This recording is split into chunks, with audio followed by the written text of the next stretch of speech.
Assalamualaikum warahmatullahi wabarakatuh. Selamat datang di channel Dongeng Anak Pintar. Kali ini saya akan menceritakan tentang Alkisah Amanah Prabu Surasowan. Amanah Prabu Surasowan. Dihikayatkan pada zaman dahulu kala, hiduplah seorang sultan bernama Sultan Maulana Hasanuddin. Ia adalah sultan pertama di Banten yang sangat berpengaruh dalam penyebaran agama Islam di Banten. Beliau mendapat gelar Pangeran Sabakingking atau Sedakinkin dari kakeknya, yaitu Prabu Surasowan, yang pada masa itu menjabat sebagai bupati di Banten.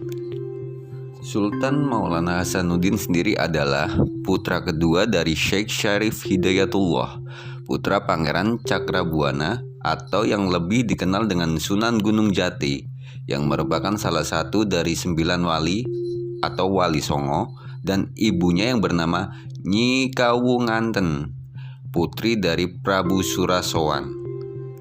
Suatu hari, Prabu Surasowan jatuh sakit. Ia menderita penyakit yang sangat parah. Banyak tabib yang didatangkan ke istana untuk mengobati penyakit beliau. Berbagai macam pengobatan dan ramuan dari dedaunan yang didatangkan dari Gunung Karang, Pulau Sari, Asepan, dan Pinang, tetapi semuanya berakhir sia-sia. Sudahlah istriku, tidak usah kau cemaskan keadaanku saat ini. Aku pasti sembuh, ujar Surasowan sambil menggenggam tangan istrinya.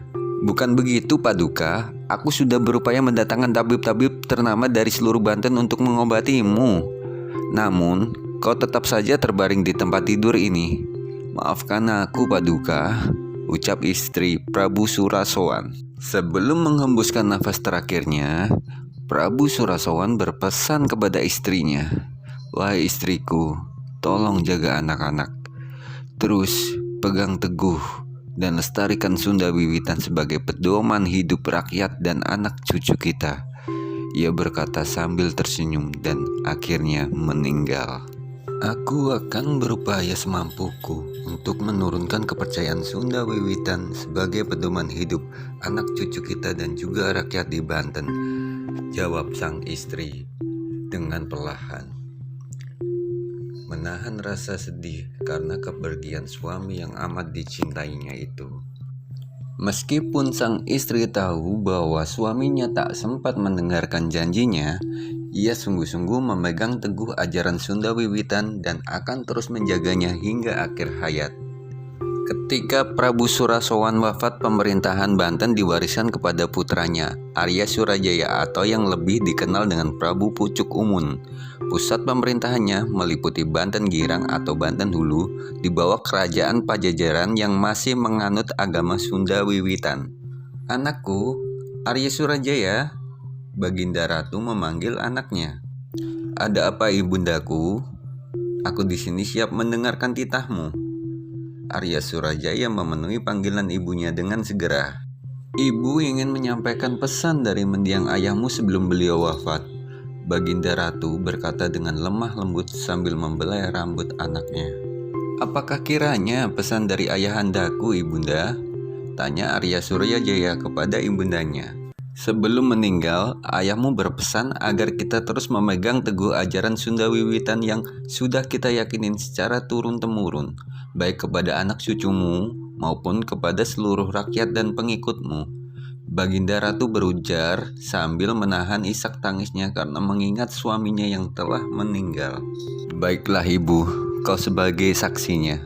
Demi ayahku dan kau ibu, aku berjanji akan terus memegang teguh ajaran Sunda Wiwitan hingga ke anak cucuku serta kepada para pengikutku." Arya Surajaya mengucapkan janji di depan ibunya dengan mantap dan pasti. "Akan kuingat selalu janjimu nak, semoga kau tidak akan pernah mengingkari janji yang telah kau buat," Baginda Ratu berkata sambil menahan tangis harunya karena melihat kesungguhan dari mata anaknya itu. "Tentu saja ibu, aku tidak akan pernah mengingkari janjiku." Arya Surajaya menggenggam jemari ibunya berupaya menghibur agar ibunya tidak lagi terlihat bersedih.